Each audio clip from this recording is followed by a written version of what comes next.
Bonjour et bienvenue pour la présentation de Carolus Magnus, un jeu créé par Leo Colovini et édité par Winning Moves en 2000. On peut y jouer de 2 à 4 joueurs âgés d'au moins 12 ans pour un temps de jeu d'environ 45 minutes.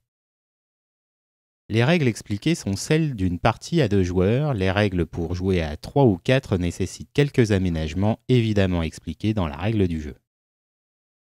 Dans Carolus Magnus, les joueurs vont prendre le rôle de vassaux de Charlemagne, auxquels on a confié la tâche d'organiser la fortification et l'unification du pays. Le vainqueur sera donc le joueur qui aura réussi à construire le plus de bourgs fortifiés en utilisant au mieux son influence auprès des différentes familles du royaume. Pour commencer, disposez les 15 provinces en cercle sur la table avec un espace entre elles. Au centre du cercle, placez tous les cubes et les 5 cylindres de bois. Charlemagne est placé sur une province au hasard.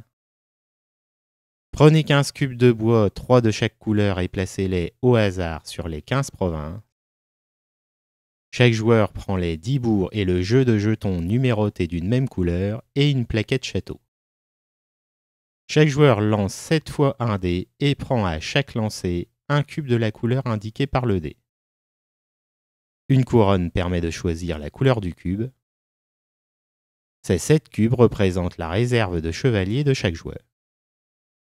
Le premier joueur, déterminé aléatoirement au début de la partie, commence par la phase de préparation en choisissant un jeton numéroté et en le plaçant face visible devant lui à l'intérieur du cercle. Le second joueur fait de même avec un chiffre de valeur différent. Par la suite, le premier joueur sera toujours celui qui aura posé le chiffre le plus faible au tour précédent. Au cours de la partie, les jetons seront empilés les uns au-dessus des autres. Si les joueurs n'ont en leur possession que des jetons de valeur identique, c'est celui posé par le premier joueur qui fait office de valeur la plus faible. Lorsque tous les jetons ont été joués, chaque joueur les reprend en main pour poursuivre la partie. Les chiffres ont 2 significations et déterminent l'ordre dans lequel les joueurs vont jouer, en commençant par le plus petit chiffre. Ils indiquent aussi le nombre maximum de provinces que Charlemagne pourra parcourir. Le joueur qui a posé le jeton avec la plus faible valeur lors de la phase de préparation commence dans un premier temps la phase d'action en prenant 3 des 7 chevaliers de sa réserve. Il peut les poser alors en ligne face à la couleur correspondante sur la plaquette château. S'il possède davantage de chevaliers de cette couleur à sa cour que son adversaire, il prend le contrôle de cette famille en plaçant le cylindre de bois de la couleur correspondante sur sa plaquette château. En cas d'égalité, le joueur qui contrôlait la famille jusqu'alors conserve le contrôle. Il peut aussi les placer directement sur des provinces afin d'en prendre le contrôle. Il est possible de placer une partie des chevaliers à la cour et le reste dans une ou plusieurs provinces.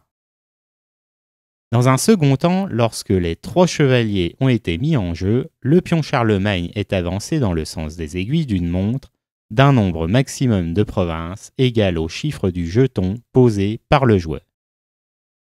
À la fin de ce déplacement, chaque joueur compte le nombre de chevaliers qu'il contrôle sur la province. Celui qui en a le plus est majoritaire et peut donc placer sur cette province l'un de ses bourgs. En cas d'égalité, il ne se passe rien. Lorsque le pion Charlemagne termine son mouvement ou un bourg a déjà été construit, pour le calcul de la majorité, le bourg s'ajoute au chevalier de son propriétaire. Si le propriétaire du bourg est majoritaire ou s'il y a égalité, rien ne se passe.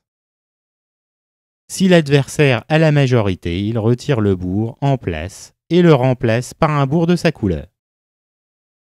Lorsque les bourgs de plusieurs provinces voisines sont détenus par un même joueur, ces provinces sont immédiatement réunies pour former une région.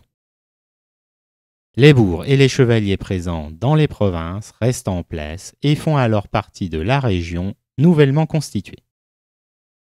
Les régions sont plus difficiles à prendre car elles contiennent autant de bourgs qu'il y a de provinces et comptent comme des chevaliers pour le calcul des majorités. Une fois constituée, une région ne peut plus être séparée.